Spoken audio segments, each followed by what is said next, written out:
I'd like to end our discussion, Professor Marcuse, by putting to you one or two of the main criticisms that are commonly made of your work.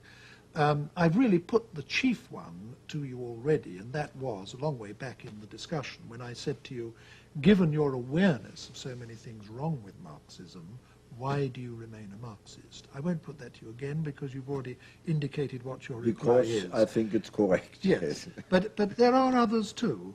For example, it's commonly said of the new left movement that has developed to such a large degree out of your work that it is elitist, that you have these little groups of, for the most part, middle class and some would say self-admiring intellectuals, divorced from the working class, as you yourself acknowledged earlier, regarding themselves as the instruments of revolution. And that the whole thing has become trendy, has become fashionable, and above all has become dissociated with the real working class that it was all supposed originally to be about. Well, the term elitist I would reject entirely. I think it is another expression of the self-inflicted masochism among the new left. It isn't an elitism. What we have are simply groups, which I would like to call catalyst groups, which, because of the privilege of their education and training, indeed develop intelligence, theory, as remote from the material process of production. That cannot be remedied by any dictum. This can be remedied only in the process of change itself. Now, I have never maintained that these catalyst groups could ever replace the working class as subjects and agents of the revolution. They are educational groups, mainly political, but not only political education. Their main task is the development of consciousness, trying to counteract the management and control of consciousness by the established power structure, and so on. But they are certainly not a substitute for the working class itself. Now, the second point you brought up, the language. To a great extent, now, I agree. Was, if I may stop you here, Professor Marcuse, this was something I said to you before we went on the air to tape this program.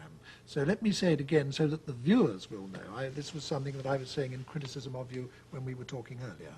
What I said then, and I'll repeat it now, is that I think something that may sound like a trivial criticism, but is not trivial, is that so many of the writings of the Frankfurt School are in fact very, very difficult to read. Worse than that, they're turgid, sometimes unintelligible.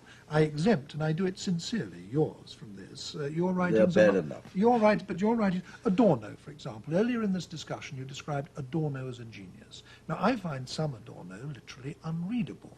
Now, that seems to me to constitute an enormous barrier between the ideas you were trying to disseminate and the public you were trying to disseminate them to. And this is a serious criticism.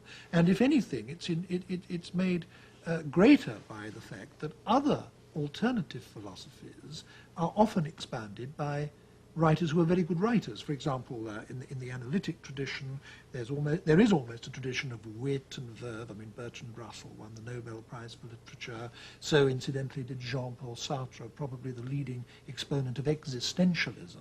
So when one reads existentialism or analytic philosophy... You concealed Heidegger. Well, I deliberately didn't mention Heidegger because he doesn't fit my thesis. Exactly. But nevertheless, I think it is fair to say that the writings of the Frankfurt School as a whole are extraordinarily turgid. Now, why was that?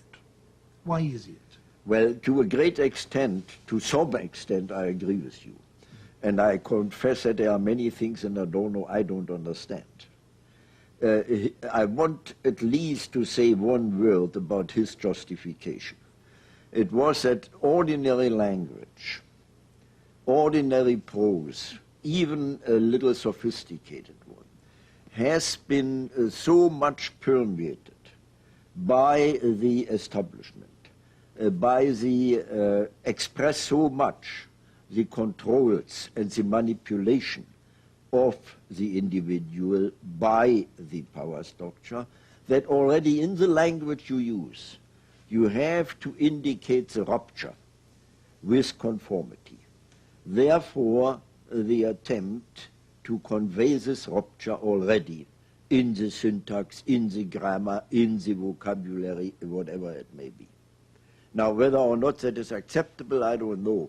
The only thing I would say, there's an equally great danger in premature popularization of the terribly complex problems we face today. We've reached the end of our discussion now, Professor Marcuse, but to close, I would like to put a personal question to you, and I do it because you've had an experience in life which must have happened to remarkably few human beings in history. You've spent almost a whole lifetime as an academic, known to a comparatively small circle, your pupils, the readership of the rather specialized readership of your books and articles. And then suddenly, when you were literally nearly 70, you became, almost overnight, one is tempted to say, a world figure. Now, this is an astonishing thing to happen to anyone. What was it like to have it happen to you? Well, on the one hand, I enjoyed it tremendously.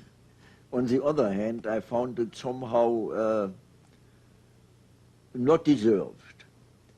And I may end, if this is the end, on a rather impertinent note. No, it isn't so impertinent. I always said, when I was asked, how is that possible, I said, I appear only as such a figure because the others are still more stupid than I am. But no one could ever have expected it, and I suppose you never expected it, did you? No, I certainly didn't. Well, thank you very much, Professor Marcuse.